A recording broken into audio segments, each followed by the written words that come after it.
selamat pagi. Hari ini waktunya kita materi perawatan perineum. Oke, hari ini waktunya kita mempelajari KDTK. Apa sih itu perawatan perineum? Perawatan perineum adalah tindakan keperawatan bagi pasien yang tidak bisa membersihkan bagian vulva sendiri. Tujuannya untuk apa? Tujuannya adalah untuk memberikan kenyamanan pada pasien setelah melahirkan, lalu mencegah infeksi dan menyembuhkan luka setelah melahirkan. Itu adalah tentang perawatan perineum. Oke, alat-alatnya apa saja? Yuk kita ikut.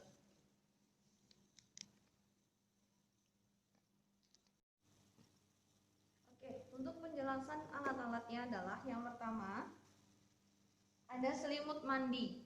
Ini selimut mandi, perlak, tisu, sarung tangan steril, ada cuci tangan, lalu ada mau untuk celana dalam dan pembalut, dan yang ada di dalam bak instrumen ada sarung tangan, kapas, pinset anatomis, dan ini kasa, ada lidi kapas. Lalu yang berikutnya ada bengkok. Ini adalah cairan DDT. Ya, ini cairan DDT pada kom tertutup. Lalu ada betadine dan NaCl. Oke, yang terakhir ada pispot. Oke, ini adalah alat-alat untuk perawatan perineum atau vulva hygiene. Untuk lebih lengkapnya, kita akan melakukan prosedur SOP dalam perawatan vulva hygiene. Oke, ikutin terus ya. Satu.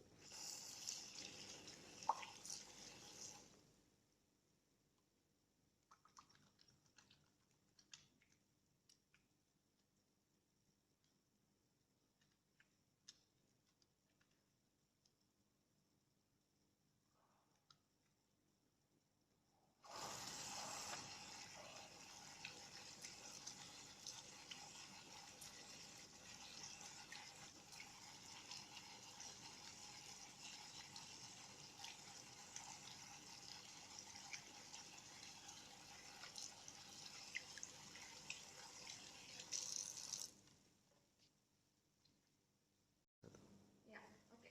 Hari ini kita akan melakukan tindakannya. Ya, seperti apa tindakannya? Untuk komunikasi, kalian pasti sudah belajar tentang komunikasi terapeutik dengan pasien, dengan mengucapkan selamat pagi, perkenalkan nama saya Dewi dari Bangsal A. Tindakan saya adalah untuk perawatan vulva hygiene. Tujuan saya adalah untuk memberikan tindakan perawatan vulva hygiene untuk memberikan rasa nyaman, penyembuhan luka, mencegah infeksi. Nah, itu adalah mengenai komunikasi terapeutik. Lalu tidak cuma itu saja tentang komunikasi terapeutik, adalah waktu. Mohon maaf Ibu, waktunya nanti kurang lebih 5 menit. Apakah Ibu bersedia? Ya, itu adalah tentang komunikasi terapeutik. Selanjutnya adalah mengenai tindakannya. Ya, prosedur tindakannya seperti apa untuk perawatan perineum? Oke, kita mulai ya. Yang pertama adalah kita mengganti selimut mandi pasien.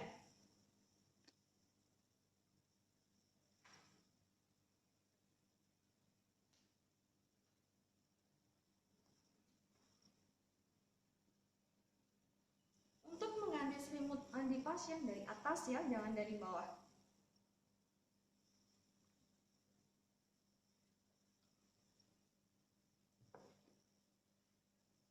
Jangan lupa bilang permisi sebelum kita mengganti. Permisi ya Bu, saya ganti dulu selimutnya. Itu adalah tentang kita bisa berkomunikasi dengan pasien kita.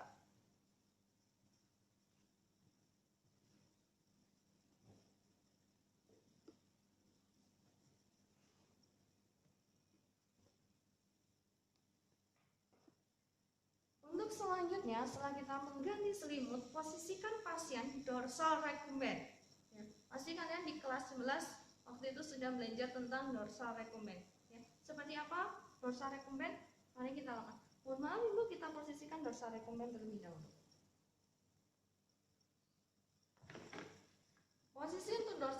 bagian adalah kaki menekuk, telapak kaki menyentuh pada tempat tidur.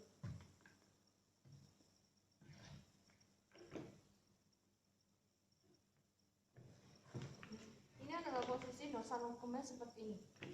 Kaki dua menyentuh pada tempat tidur. Oke.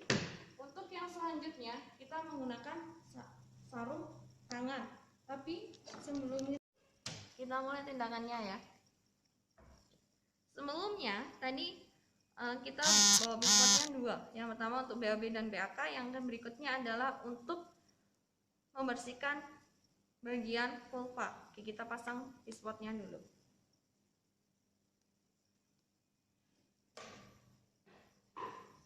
Ini guna pispot adalah untuk mengguyur, ya, mengguyur. Kita guyur menggunakan cairan DDT. Jadi kita mengguyur seperti ini. Biar airnya tidak kemana-mana, makanya kita menggunakan pispot, ya. Setelah kita guyur, lalu kita bersihkan.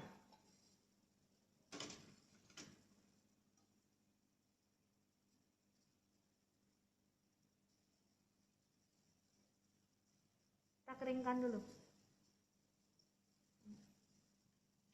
Kita buang di bengkok.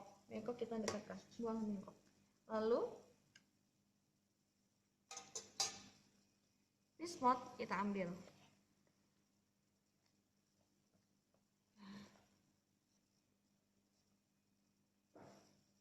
Kita mulai untuk membersihkannya. Cairan betadin kita dekatkan, bengkok kita dekatkan, NaCl kita dekatkan dari kapasnya.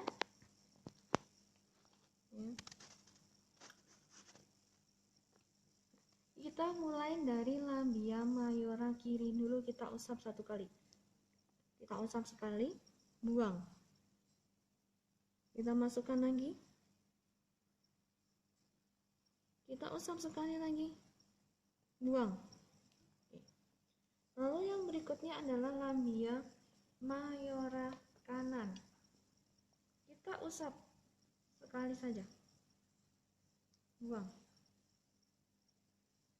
Kita usap sekali, buang. Lalu yang berikutnya bagian dalam, ya. Kita membukanya pakai ini ya, telunjuk sama ibu jari. Kita buka seperti ini. Lalu kita usap, dari sebelah kiri. Kita usap, buang. Kita usap sekali lagi, naik ke bawah, buang. Lalu kita ke bagian sebelah kanan. Kita usap lagi, buang. Nah, setelah itu kita cek di bagian yang perineumnya, vestibulumnya, apakah luka jahitannya ada pus atau nanah, ya. Nah, apabila luka jahitan tersebut masih basah, kita harus mengganti yang namanya sarung tangan. Habis ini kita pakai cairan dulu, sama, buang, ya. Seperti itu seterusnya. Tadi bagian buang. Oke, nah kita cek, kita ganti sarung tangan. Oke, kita ganti sarung tangan dari sarung tangan bersih ke sarung tangan steril.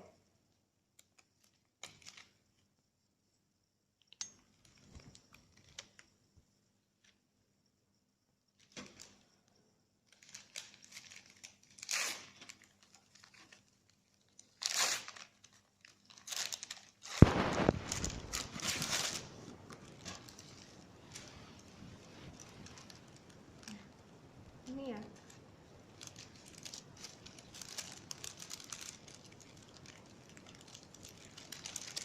Penggunaan sarung tangan steril adalah kita tidak boleh menyentuh pada bagian ini. Kalau sudah menyentuh artinya tidak steril.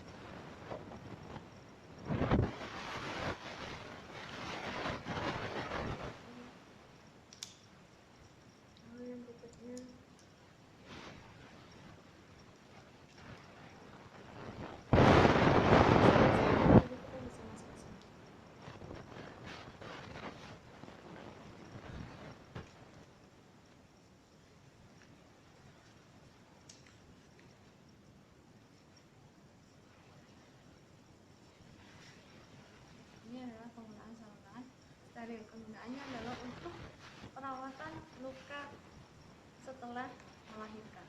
Kita mulai ya. Untuk pada bagian luka jahitan, kita sembunyi adalah bisa jahitannya dari sini. Kita tekan dulu jahitannya. Kita tekan. Kenapa kita tekan? Kita cek apakah ada yang namanya push, ya. Kita tekan dulu. Ini kita tekan. Setelah itu baru kita buang di bengkok. Bukan jahitan tersebut kita bersihkan menggunakan larutan sayang. Kita bersihkan dulu seperti kalian perawatan luka. Seperti misalnya kita bersihkan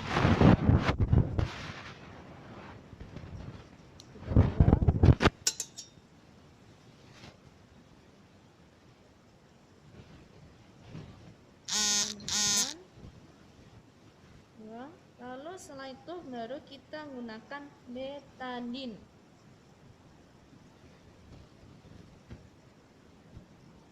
Kita menggunakan betadine seperti biasa saat perawatan luka. Ini untuk perawatan perineum, ya. Lalu setelah itu ini ada kasa, ada pembalut dan celana dalam. Untuk perawatannya setelah ini adalah kasa, kita berikan betadine, ya. Kita beri betadine seperti ini. Setelah itu pembalut kita buka.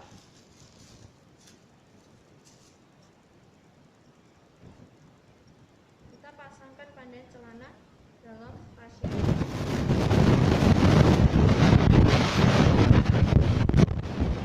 Seperti waktu melahirkan. Oke.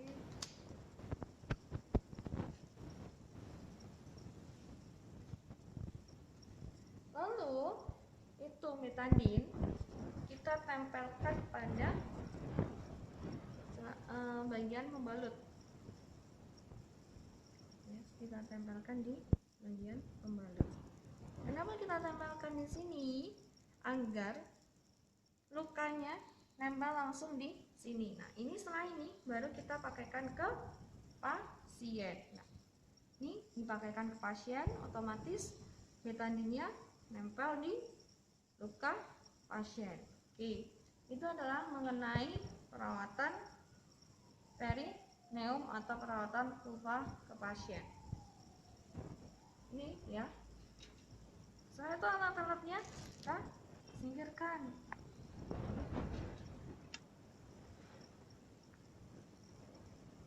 Kita tata kembali. Penggunaan kapas lidi.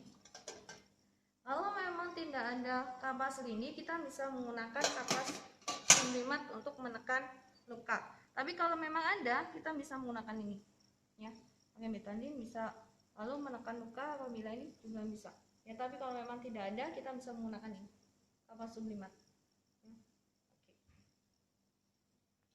Oke. Kita bereskan alat-alatnya terlebih dahulu.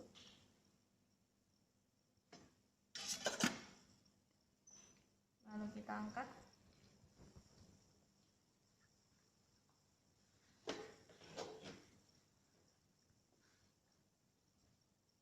Kita masukkan ke ember pasien ya.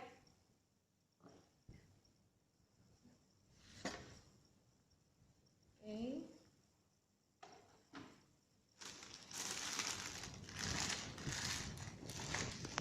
Ini adalah perawatan perineum. Lalu kita lakukan tindakan kembali. Kita lepas handscoon kita dulu.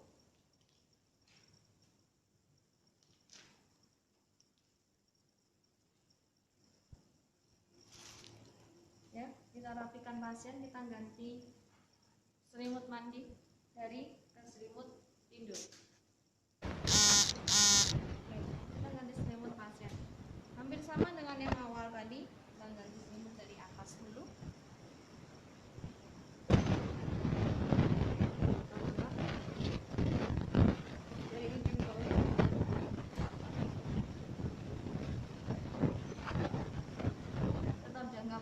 pasien.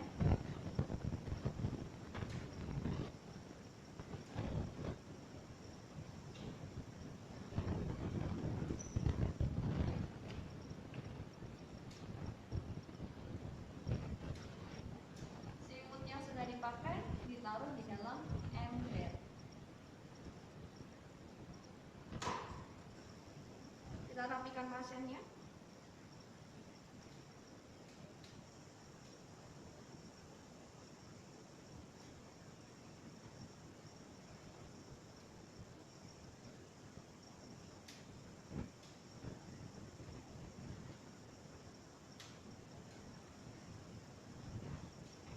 Lalu kita betulkan. Nah, ini mengenai tentang perawatan terminal. Lalu untuk terminasi seperti biasa, terminasi kita tanyakan ke pasien mengenai apa saja sih keluhan pasien. Lalu setelah itu tanyakan bagaimana reaksi pasien setelah kita lakukan ini. Lalu kontrak kerja. Lalu setelah dari kontrak kerja kembali, kita ingat jangan bilang terima kasih ya. Oke, itu saja dari saya. Terima kasih. Selamat pagi.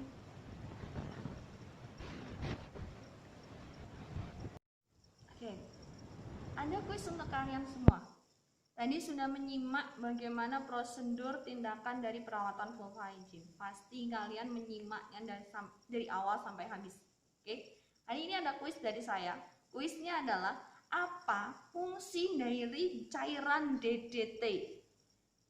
Lalu apa juga fungsi dari cairan betadine untuk perawatan perineum. Dan kenapa pada perawatan perineum harus dilakukan dari sebelah kiri dulu, setelah itu sebelah kanan. Nah, lalu apa saja sih anatomi dari bagian vulva hygiene atau bagian alat kelamin perempuan? Oke, itu kuis dari saya. Ditulis di kertas atau di buku tulis kalian, lalu difotokan ke saya, kirim ke email saya. Oke, itu saja dari saya. Terima kasih. Selamat pagi.